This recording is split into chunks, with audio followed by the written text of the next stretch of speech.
성도 여러분, 안녕하십니까? 오늘도 각 가정이 여러분들의 예배 장소가 되어 하나님을 경외하는 여러분 모두에게 하나님의 무한하신 축복이 함께하기를 간절히 바랍니다.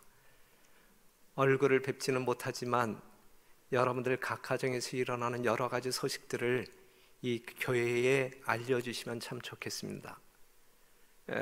좀 이렇게 어려운 일들이 일어나지 않게 되기를 저희들은 간절히 기도하고 있습니다. 그렇기 때문에 여러분들이 경험하는 좋은 어떤 일, 그리하여 기쁨을 함께 나누는 그러한 소식이 있으면 저희들에게 들려주셔서 저희들도 여러분들 기쁨에 동참할 수 있는 특권을 좀 갖도록 도와주시고, 또 만에 하나 여러분들이 중요한 기도 제목으로 기도해야 할 일이 있을 때 알려주시면 저희들이 또 힘을 다하여 여러분들을 위하여 기도하도록 하겠습니다. 오늘 아름다운 연주를 통하여 하나님께 영광 돌려주신 우리 두 자매님에게 감사합니다. 오늘 우리가 좀 살펴보고 싶은 주제의 말씀은 누구 편에 섰는가 라고 하는 제목을 좀 묵상해 보도록 하겠습니다. 우리는 하나님을 믿는 그리스도인이라 공언하는 사람들입니다.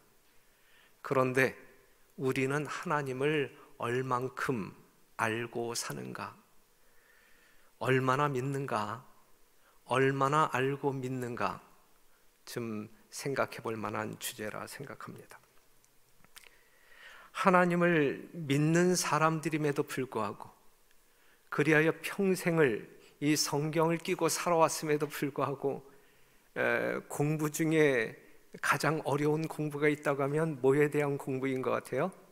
하나님에 대한 공부라고 말하는 사람들이 참 많이 있습니다. 욥기 11장 7절에 있는 말씀 보면, 내가 하나님의 오묘를 어찌 능히 측량하며 전능자를 어찌 능히 온전히 알겠느냐. 하늘보다 높으시니 내가 어찌 하겠으며 음부보다 깊으시니 내가 어찌 알겠느냐. 이래서 어렵게 느껴져요. 정례의 계단에는 생각이 유한한 인간으로 오는 무한하신 자 하나님의 품성과 그의 하시는 일을 완전히 이해할 수는 없다. 아무리 명민한 지능을 가진 자나 아무리 최고의 교육을 받은 자라도 그들에게는 언제나 거룩하신 자는 신비에 쌓여 있는 것이다. 그래서요, 우리가 이 땅에서 하나님을 완전히 이해하는 것은 불가능하다라고 하는 사실, 하나님께서 성경 가운데 그 신비가 신령한 것이라는 충분한 증거를 우리에게 주셨은즉 우리가 그의 섭리의 모든 신비를 깨달을 수 없다고 하여서 그의 말씀을 의심할 것이 아니다. 그래서요, 우리가 하나님의 말씀 성경을 펴게 될 때에 오묘에 속한, 신비에 속한, 그래서 우리가 평생을 투자한다 할지라도 이 땅에서 해결할 수 없는, 해답을 얻을 수 없는 그러한 주제들이 많이 있어요. 죄의 기원이라든지 성육신이라든지 십자가의 사랑이라든지, 이 여러분들이 충분히 넉넉하게 완전하게 이해할 수 있겠습니까? 이해할 수 없는 주제들이 많이 있어요. 삼위일체라든지 등등. 신명기 29장 29절에 있는 말씀 보면, 오묘한 일은 우리 하나님 여호와께 속하였거니와 나타난 일은 영구히 우리와 우리 자손에게 속하였나니 그랬거든요.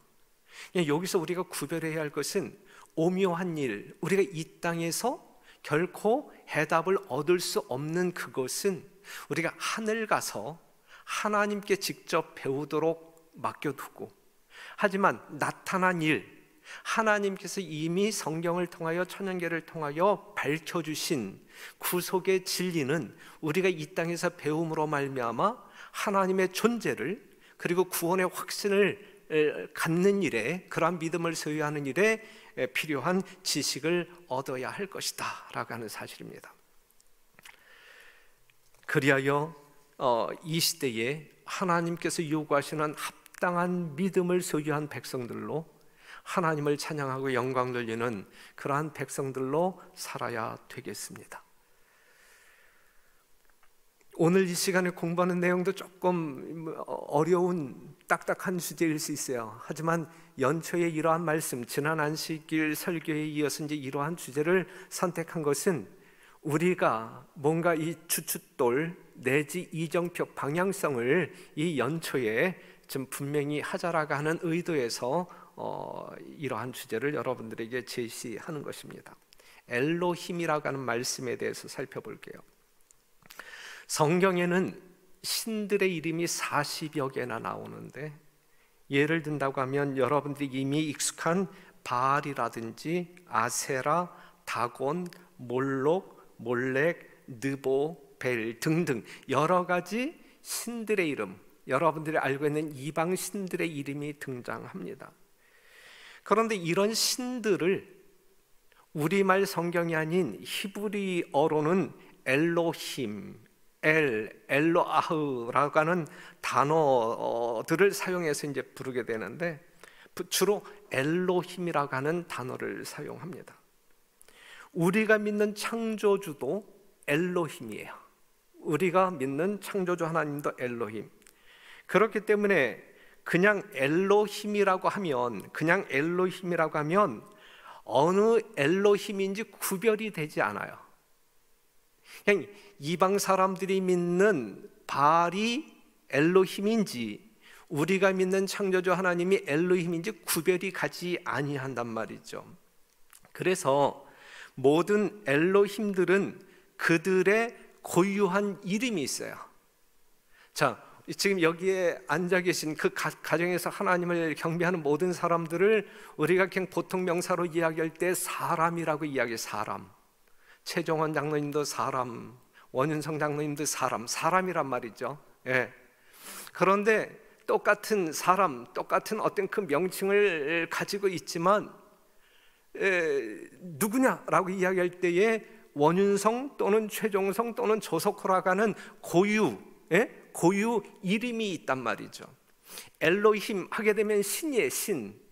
신들을 이야기하고 있는 것인데, 그러면 그 엘로힘의 이름이, 네가 믿는 엘로힘의 이름이 무엇이냐 이거예요. 그럴 때에 이제 그 블레셋 사람들은 우리의 엘로힘은 다곤이야. 시돈 사람들은 우리의 엘로힘은 바알이야. 이렇게 말할 수 있단 말이죠. 그럼 하나님을 믿는 여러분들에게 여러분들의 엘로힘은 뭐야? 라고 이제 물을 때 여러분들은 뭐라고 대답할 수 있어요? 뭐라고 대답해야 돼요? 여호와다. 그것이 이제 창세기 3장 13절에 나와 있는 말씀인데, 모세가 하나님께 고하되 내가 이스라엘 자손에게 가서 이르기를 너희 조상의 하나님이 나를 너희에게 보내셨다 하면 그들이 내게 묻기를 그의 이름이 뭔데? 그의 이름이 무엇이냐? 하리니 내가 무엇이라고 그들에게 말하리까? 하나님이 모세에게 이르시되 나는 스스로 있는 자라, 나는 여호와라, 스스로 있는 자라.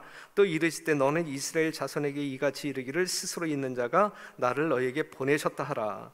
하나님이 또 모세에게 이르시되 너는 이스라엘 자손에게 이같이 이르기를 나를 너희에게 보내신 이는 너희 조상의 하나님 곧 아브라함의 하나님, 이삭의 하나님, 야곱의 하나님 여호와라. 아브라함의 하나님도 여호와였고 이삭의 하나님도 여호와였고 야곱의 하나님도 이사야. 지금 나를 너희에게 보낸 그 엘로힘도 누구라? 여호와라, 여호와. 여러분들의 엘로힘은 누구이십니까? 라고 물을 때에 여호와다, 여호와. 우리가 믿는 창조주 하나님은 여호와이란 말이죠. 신들 중에 어떠한 신이 아니라 여호와.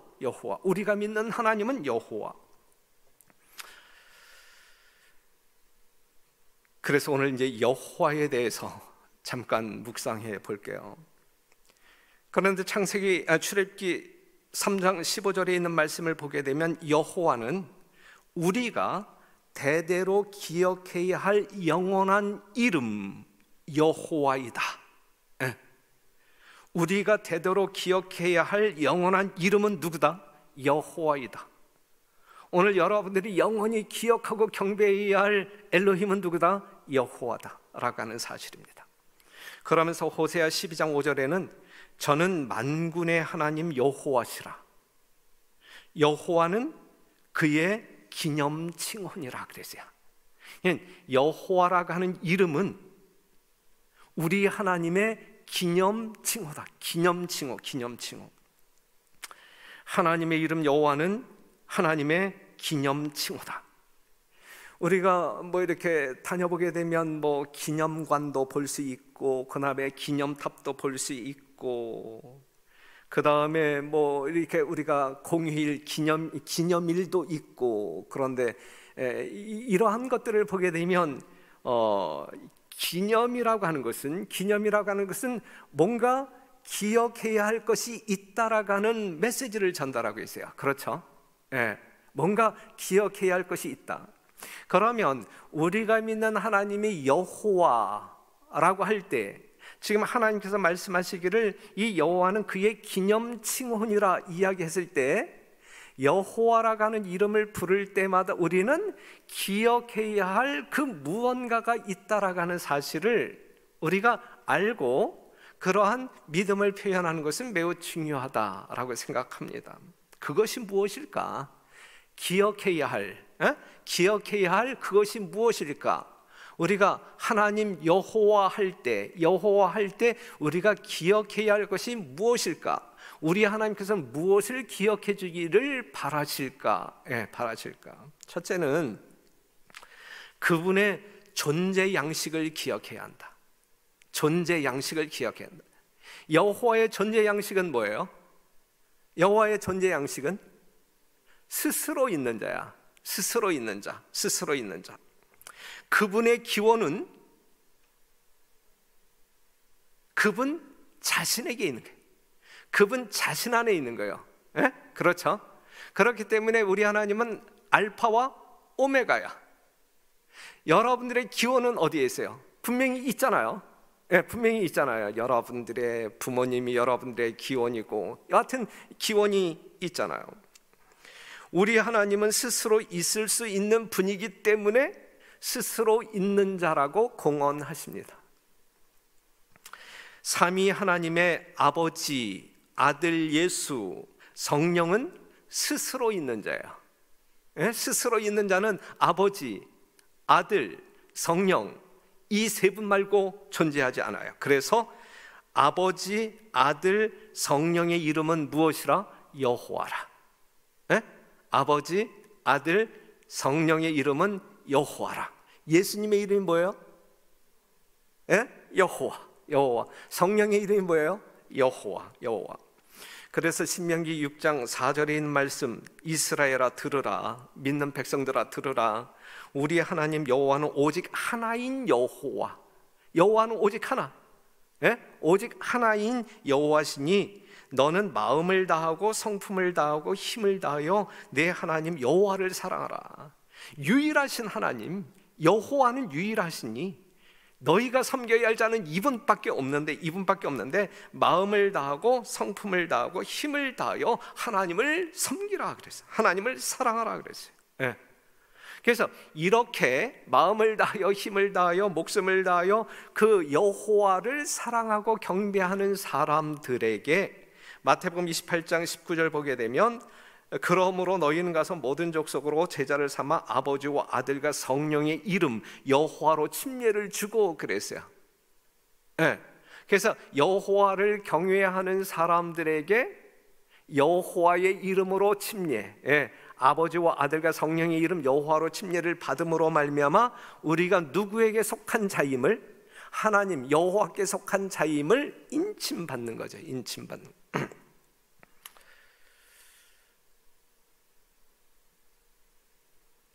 만일 어떤 존재가 스스로 있다면, 우리 김근준 목사님이 만약에 스스로 존재하는 자라면 우리 김근준 목사님의 이름도 뭐라고 부를 수 있어요? 여호와라고 부를 수 있는 거예요.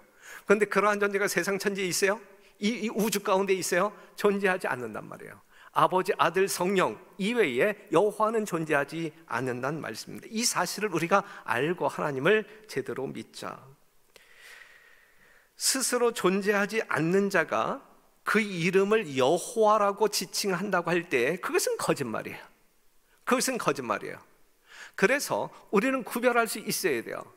그래서 오직 하늘에 계신 아버지의 이름을 거룩히 여김을 받으시오며 그러는데, 여호와라고 하는 이름은 구별돼야 돼요. 이건 거룩한 이름이에요. 거룩한. 그 구별되어져야 돼요. 스스로 있는 자와 스스로 존재하지 아니하는 자와 구별이 있어야 된단 말이죠. 이게 거룩이란 말이죠. 거룩이란 말. 어느 누구도 흉내낼 수 없는 그 존재, 이게 거룩이란 말이죠. 석가라든지 마호메트의 기원은 어디에 있느냐? 기원이 있어요, 없어요? 기원이 있단 말이죠. 그렇기 때문에 그들을 여호와라고 부를 수는 없단 말이죠. 그렇기 때문에 그들은 섬김의 대상이 될 수 없다, 예배의 대상이 될 수 없다라고 하는 사실을 우리는 알 수 있단 말이에요. 그렇기 때문에 여러분들의 기원은 어디에 있느냐 이거예요. 여러분들의 기원은 어디에 있느냐? 여러분들의 기원이 하나님께로부터 있다고 하면 여러분은 하나님을 어떻게 대해야 되느냐 이거죠. 어떻게 대해야 되느냐. 그것이 경배예요. 그것이 경배. 그 다음에 여호와라고 하는 이름을 통하여 우리가 기억해야 할 또 하나는 무엇이냐면 창조주이심을 기억하게 하라냐. 창조주.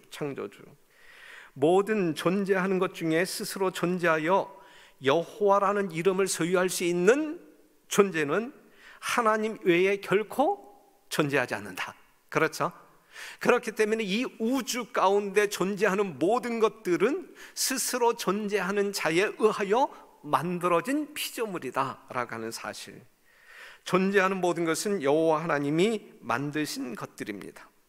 그러므로 여호와라는 이름은 여호와께서 창조주가 되신다는 것을 우리에게 기억하게 해준다, 가르쳐준다, 기억하게 해준다. 그냥 여호와 하게 될 때 우리의 창조주임을 자각하게 만들어준다.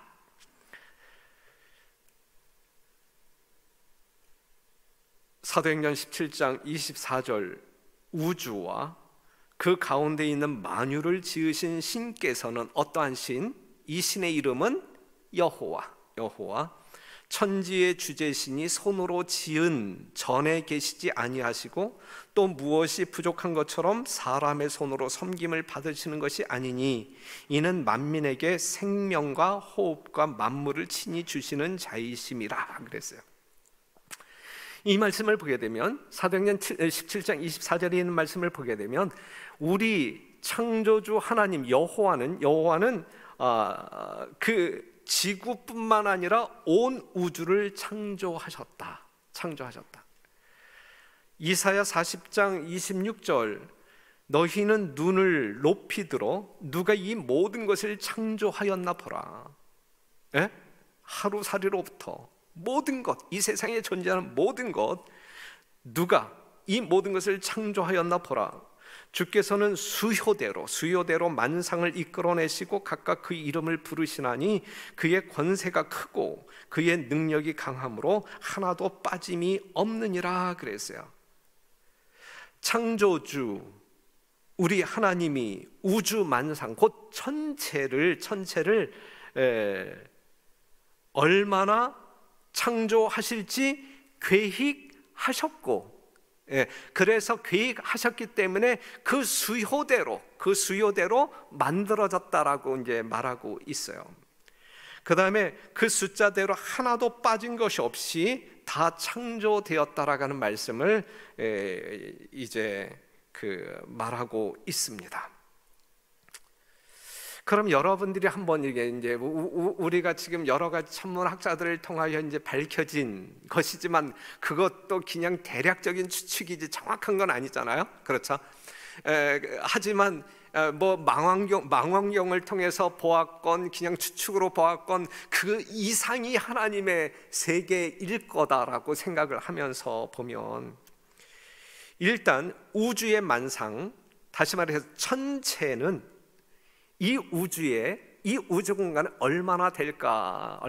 이미 여러분들이 지식적으로 알고 있지만, 자, 은하계 한 개의 은하계를 놓고 볼 때에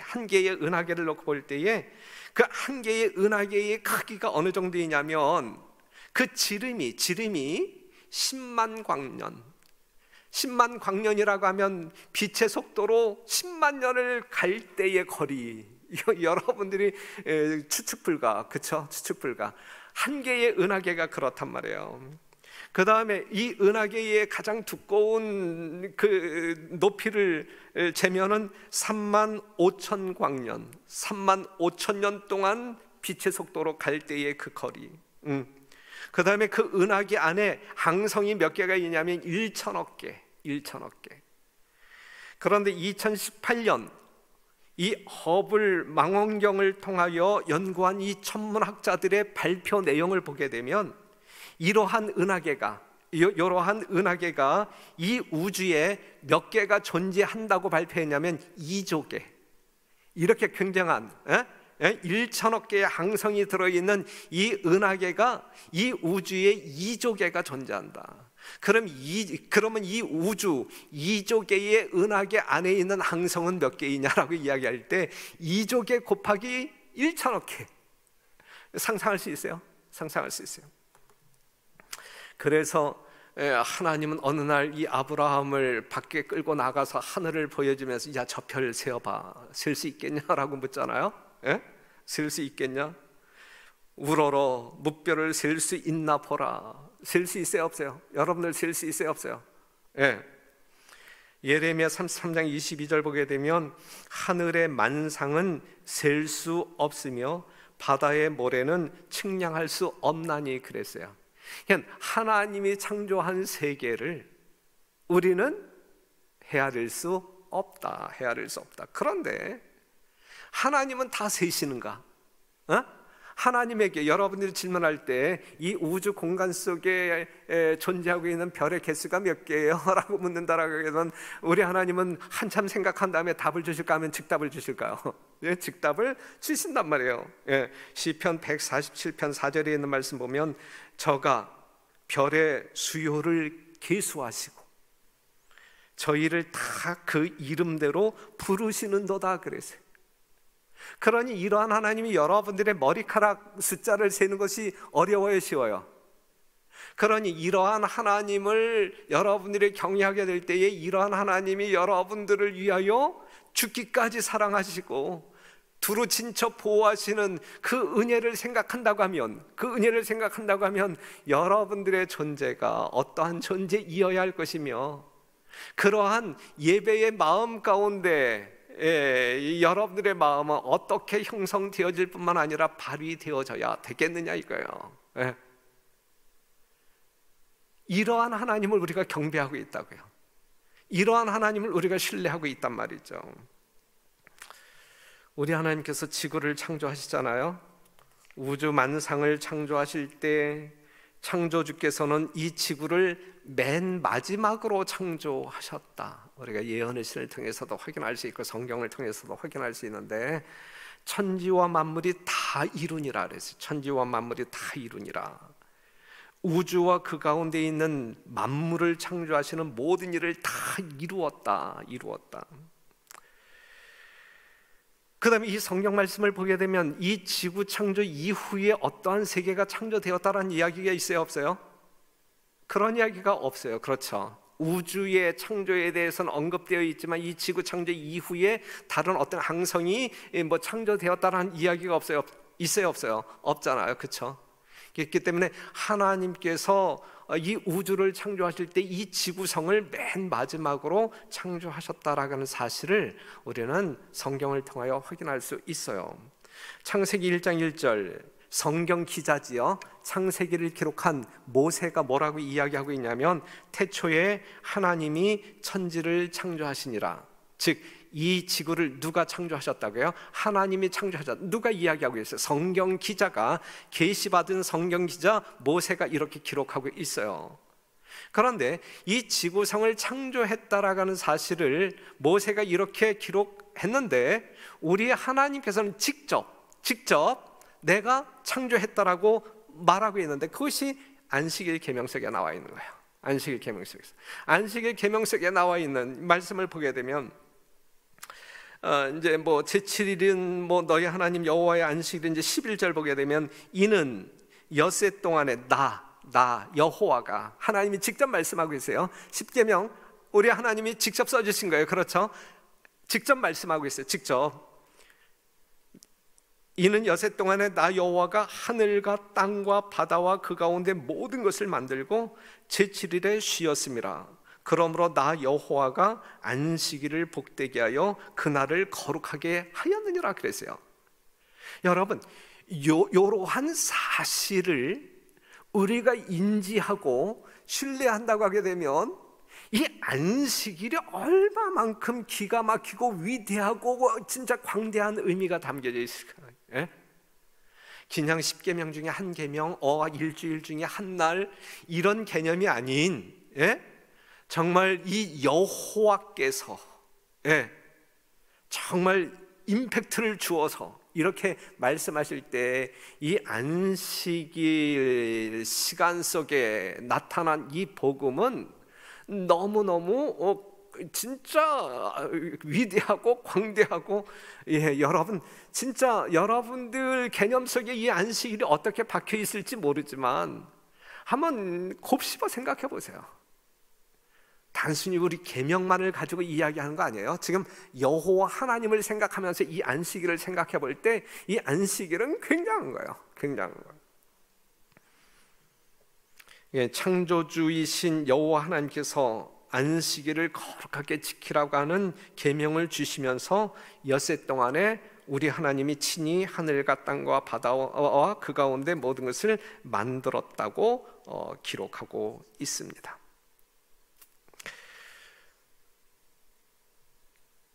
그렇기 때문에 이 안식일이 온전하게 이해되어지고 이 안식일의 복음을 믿으며 이 안식일 시간 속에서 하나님 여호와를 기억하고 살았다면 이 인류가 이 인간 세상 속에 진화론이라고 하는 것이 들어올 틈이 있었을까? 없단 말이죠. 지금 제가 부조와 선지에 있는 이 장문의 이 코테이션을 가지고 나왔지만 제가 시간이 없으므로 읽어드리지는 못하는데 부조와 선지자 합본 44페이지에 나와 있는 말씀입니다. 이거 읽었으면 참 좋은데. 그러므로 안식일은 창조주의 정체성, 인간의 정체성, 그리고 모든 피조물의 정체성을 알게 해줘요. 안식일 계명이 하나님이 어떠한 분인지, 나라고 하는 인간이 어떠한 존재인지, 아니면 이 꽃이 어떠한 존재인지, 하나님과 모든 피조물의 정체성을 정확하게 알려주는 것이 안식일 계명이에요. 그렇기 때문에 이러한 정체성을 분명히 우리가 깨닫게 될 때에 모든 피조물은 삶의 원리를 거기서 찾을 수가 있는 거예요. 삶의 원리를. 그리고 이 세상에서 살아나갈 때에 이 질서, 행동 질서를 어떻게 지켜나가야 할지를 알 수 있는 거예요. 그 질서 속에서 자발적인 하나님 경배와 하나님의 율법 순종이 있게 됨을 알게 된다. 이러한 사람들이 진짜 사람이에요. 예? 이러한 정체성 속에서 하나님을 경외하는 사람들이 정말 사람답게 사는, 인간의 본분을 다하는 그러한 사람으로 살 수 있어요. 진정한 예배자가 될 수 있는 거예요. 그러한 사실을 알고 이 안식일 시간 속에 초대받은 여러분들 진심으로 축하드리고, 정말 이 날이 우리 하나님 앞에 더없이 신령과 진정으로 예배드리는 거룩한 날이기를 간절히 바랍니다. 그리고 세 번째는 여호와 하게 되면 또 무엇을 기억할 수 있냐면 생명의 근원이 누구인지를 기억하게 한다. 생명의 근원이 여호와 하나님이 주시지 않으면 어떤 생명도 있을 수 없다. 존재하지 않는다. 여호와 하나님이 존재 자체이시고 생명 자체이시고 생명을 시여하시는, 나누어 주시는 시여자이시다. 시편 36편 9절 대저 생명의 원천이 누구한테 있어요? 주께 있사오니 주의 광명 중에 우리가 광명을 보리이다 그랬거든요. 생명의 원천이 누구에게 있어요? 여호와께 있다. 우리가 아까 읽고 지나간 사도행전 17장 25절에 생명과 호흡과 만물을 친히 주시는 자가 여호와이시다라고 말하고 있어요. 그래서 사도행전 17장 28절에 있는 말씀 보면 우리가 그를 힘입어 살며 기동하며 있느니라 그랬어요. 그냥 여호와가 누구인지 아는 사람들은 이렇게 말할 수 있는 거예요. 이렇게 말하는 사람들은, 믿음으로 이렇게 말하는 사람들은 이 삶 가운데 진정한 행복이 있는 것이고 진정한 감사가 있는 것이고 찬양이 있는 것이 예배가 있을 수밖에 없는 거예요. 그렇죠? 내가 어떻게 살아가고 있는데, 내가 뭐 때문에 살아가고 있는데, 내가 누구의 힘으로 능력으로 살아가고 있는데, 지금 내가 호흡하고 있는 이 호흡을 누가 주신 것인데, 하나님이 주신 거예요? 여호와께서 주신 거야? 이렇게 믿고 확신하는 사람들의 삶이, 이것을 모르고 사는 사람들의 삶의 질과 비교할 때 비교가 될까요? 안 될까요? 비교가 될 수밖에 없단 말이죠. 예? 내용적으로 엄청난 차이의 어떤 그것을 경험할 수 있단 말이죠. 그러니 사랑하는 성도 여러분, 안식일 시간마다 하나님을 기억하면서 여러분들의 정체성을 깨달으면서 여러분들의 존재 가치를 귀히 여기는 여러분 되시기를 간절히 바라고, 더 간절하고 진실한, 아주 신실한 마음으로 하나님을 경외하는 백성들로 구별되게 살아가시기를 간절히 바랍니다. 이것보다 위대한 축복은 존재하지 않아요. 이것보다 더 큰 축복이 어디에 있겠어요? 여러분들이 이 땅에서 누려야 할 축복이 있다고 하면 어떠한 축복이 있겠어요? 이것보다 더 위대한 축복이 어디에 있겠어요? 이것을 구하는 여러분들이 되기를 간절히 바랍니다.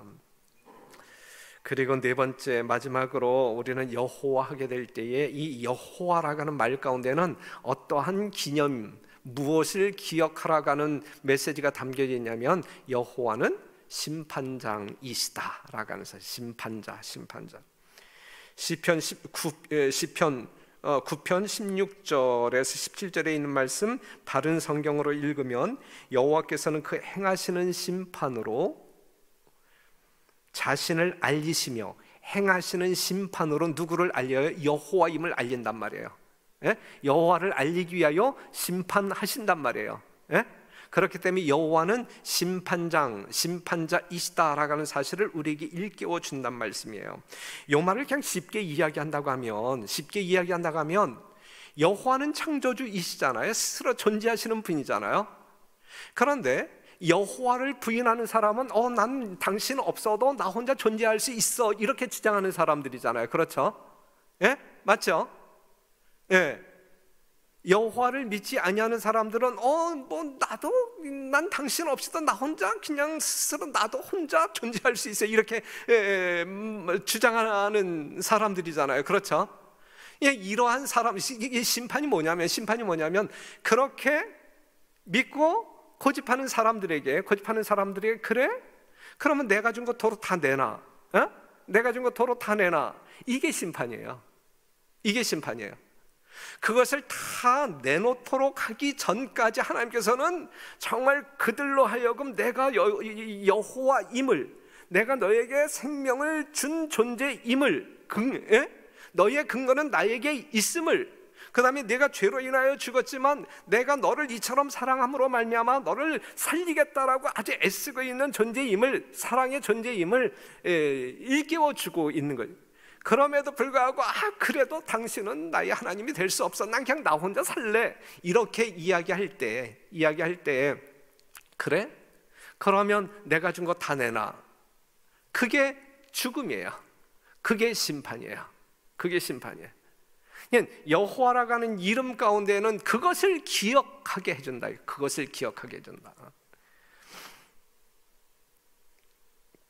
그렇기 때문에 우리가 이 여호와라고 하는 이름 속에 나타난 하나님의 거룩한 진리를 깨닫게 될 때에 우리는 하나님 앞에 겸허한 사람이 될 수밖에 없고, 무릎 꿇고 하나님을 경배할 수밖에 없는 그리고 매 순간 하나님께서 주시는 생명력으로 살 수밖에 없는 존재임을 깨닫게 되고 신실한 성도의 삶을 살아갈 수 있게 될 것이다. 하지만 이러한 복음에 대하여 우리가 미진하게 또한 불확실하게 자기 멋대로 이해할 때에 우리는 하나님께 나의 정체성에 합당한 삶을 살지는 못할 것이다. 그것이 죄가 되는 거예요. 예? 하나님의 정체를 알고 내 정체를 알면서 내 정체에 합당하게 살아가는 것이, 이것이 그냥 계명이 지켜지는 것이고, 예? 하나님을 경배하는 것인데, 그 정체를 알지 못할 때에 우리는 하나님 앞에 합당하게 살 수가 없는 거예요. 그렇죠? 그렇기 때문에 그러한 것이 심판의 어떤 그 요소가 되는 것이고, 자, 그렇다고 하면 오늘 이 안식일을 보내는 우리 별내교회 성도님들은 이제는 어느 편에 있어야 될까? 오늘 설교 제목이 뭐예요? 누구 편에 섰는가? 여러분들은 누구 편에 서 있느냐? 누구 편에 서 있느냐? 우리가 출애굽기 32장 1절 이하를 보게 되면 금송아지가 나와요. 금송아지. 잠깐 묵상해 볼게요. 네. 자, 시내산 위에 모세가 있었고 시내산 아래에 아론이 있었어요. 시내산 위에 있었던 모세는 누구 앞에 있었고 하나님 앞에 있었고, 이 시내산 아래에 있었던 아론은 누구 앞에 있었어요? 사람들 앞에 있었다. 사람들 앞에 있었다. 사람들 앞에.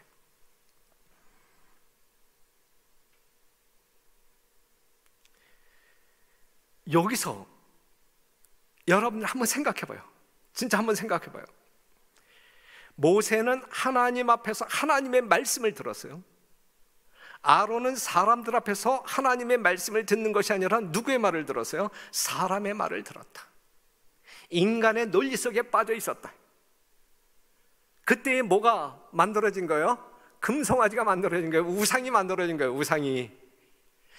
하나님이 없는 인간들의 세계 속에서는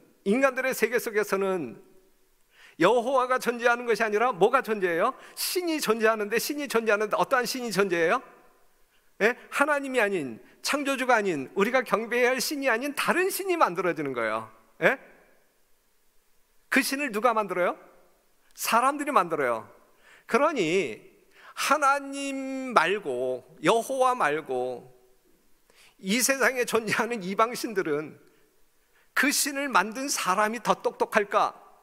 아니면 그 사람에 의하여 만들어진 그 우상이 더 똑똑할까? 예? 이건 도저히 이해가 안 가는 일들이 이 세상 가운데서, 이 인류 사이에서 이루어지고 있는 거예요. 사람들은 신의 창조자들이야. 신의 창조자들. 자기가 창조한 신을 섬기는 정말 우매무지한, 그렇기 때문에 성경 말씀을 보게 되면 짐승만도 못한 존재들이라고 말하고 있는 것이거든요. 하나님을 믿지 아니하는 사람들이 이 이야기 들으면 기분 상당히 나쁘겠지만 그들이 한번 생각해 본다고 하면 그들도 긍정할 수밖에 없는 말씀이다라고 하는 사실이죠. 여하튼 하나님을 등지고 인간들을 바라보게 될 때에 거기에서 우상이 만들어져요. 하나님보다 더 사랑해야 할 어떠한 것이 존재한단 말이죠. 예? 지금 아론이 사람들의 말을 들음으로 말미암아 하나님 말씀보다 우리를 위하여 신을 만들라라고 하는 인간의 말을 더 중시 여김으로 말미암아 그것이 우상이 되어버리고 말아요. 예? 그것이 우상이 되어버리고 말았어요. 우상들을 만들지 마세요. 여러분들이 아무리 똑똑해도 우상 만들어서 우상 섬기지 마세요. 그러한 사람을 똑똑하다라고 말하지 않아요. 짐승보다 어리석다라고 이야기해요.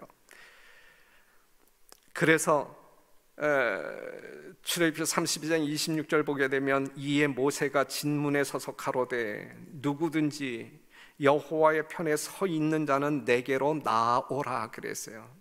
이게 이제 결론이에요. 사랑하는 성도 여러분, 여호와의 편에 누가 서 있느냐? 여호와의 편에 서 있는 자는 이리로 내게로 나오라. 열왕기상 18장 21절 갈멜산에서 엘리야가 백성들을 향하여 외치기를 너희가 어느 때까지 두 사이에서 머뭇머뭇하려느냐? 여호와가 만일 하나님이면 그를 쫓고 바알이 만일 하나님이면 그를 쫓을지니라 그랬어요. 여호와의 편에 선 자는 이쪽으로 나오라. 여호와의 편에 선 자는 이쪽으로 나오라. 이 마지막 시대에 여러분들을 향하여 우리 하나님은 또 이렇게 외쳐요. 요한계시록 14장 7절 보게 되면 그가 큰 음성으로 가로되 하나님을 두려워하며 그에게 영광을 돌리라. 이는 그의 심판하실 시간이 이르렀음이니 하늘과 땅과 물들의 근원을 만드신 여호와를 경배하라. 이 여호와 편의 선자가 누구냐 이거예요. 여호와 편의 선자는 나오라 이거예요. 나오라. 자, 이러한 초청이 주어지고 있는 이 시대를 우리는 은혜의 시대라고 이야기해요. 그런데 이러한 어떤 그 은혜가 주어짐에도 불구하고 이제 이 결정을 차일피일 미루게 될 때에 우리 예수님이 이 땅에 오신단 말이죠. 예?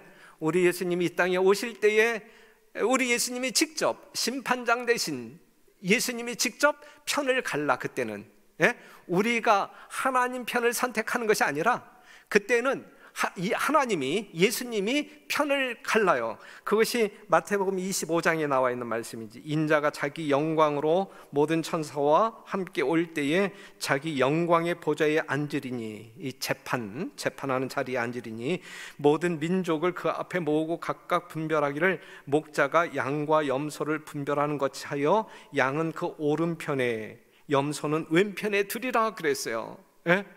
이건 여러분들이 선택하는 게 아니야. 이 예수님이 분리해. 오른편 양의 편, 왼쪽 염소같이 생긴 사람들, 그렇게 분류해요. 그리고 34절에 있는 말씀 보면 그때의 임금이 그 오른편에 있는 자들에게 이르되 내 아버지께 복받을 자들이여 나와 창세로부터 너희를 위하여 예비된 나라를 상속하라 그랬거든요. 그리고 46절에는 저희는 영벌에 의인들은 영생에 들어가리라 그랬어요. 바로 이때 여러분들은 어느 편에 설 것이냐고요. 오른편에 설 것이냐, 왼편에 설 것이냐, 양무리에 속할 것이냐, 염소무리에 속할 것이냐. 그런데 우리가 이때에 오른편, 즉 양무리에 속하기를 진심으로 원하는 그러한 마음이 있다고 하면 지금 이 순간 여호와 편의 선자가 누구냐라고 이야기할 때에 여러분들이 그 편에 서야 된단 말이죠. 그 편에 서야 돼. 지금 그 편에 서지 아니하면 이때에도 그 편에 설 수 없다는 이야기란 말이죠. 사랑하는 별내교회 성도 여러분, 여러분들은 누구 편에 서 있습니까 지금? 정치인들은 무슨 날 친박 친문 이렇게 줄을 서지만 교회는 그렇지 않잖아요. 여기 목사 편 있어요? 장로 편 있어요? 교회는 그게 존재하지 않아. 누구든지 모든 사람들이 여호와 편에 있어야 돼. 목사도 여호와 편에 있어야 되고 장로들도 여호와 편에 있어야 되고 모든 성도들이 여호와 편에 있어야 돼. 이게 교회야 이게. 맞죠? 이 교회에 이 편 저편이 있을 때에는 이게 하나님의 교회가 아닌 것입니다. 하나님의 교회는 오직 누구의 편만 있어요? 하나님의 편만 있어요. 중요한 것은 2021년도를 이제 살아가야 할 별내교회 이 성도님들은 이제 누구 편에 서야 되느냐, 누구 편? 오늘 말씀을 요약한다고 하면 여호와 편에 서야 된다. 여호와 편에 서기 위하여 우리는 애쓰는 성도들이 되자. 그리함으로 말미암아 우리 주님 이 땅에 오실 때에 여호와의 편으로 이 양의 무리에 속하는, 그래야 하나님께서 예비하신 하나님의 나라를 상속받는 여러분과 제가 되기를 간절히 바라면서 말씀을 마치겠습니다.